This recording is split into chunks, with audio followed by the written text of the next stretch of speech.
Sualda soruşdu dua haqqında. Dua ibadətdir.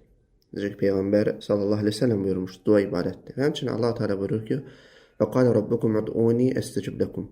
Rəbbiniz buyurdu, mənə dua edin, mən də duanızı cavab verim. Və həmçinin Peyğəmbər sallallahu aleyhi ve sellem buyurur, kim Allahdan istəməzsə, Allah Teala onu qəzəblənər. Şavqani Rahimullah bu hədisi haqqında deyir ki, bu hədisdə dəlil vardır ki, qulun Rəbbinə dua etməsi ən mühüm vaciblərdən və ən böyük fərzlərdəndir.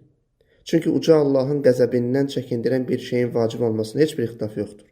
Ona görə qul hər bir ehtiyacını Rəbbinə istəməlidir. Yəni duaya yönəlməlidir və duanı çoxaltmalıdır. Və bununla da insan xeyirlərə nail olur.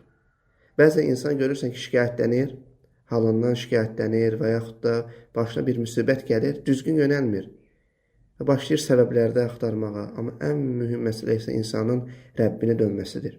Rəbbinə qayıtmasıdır, ona dua etməsidir, ondan istəməsidir.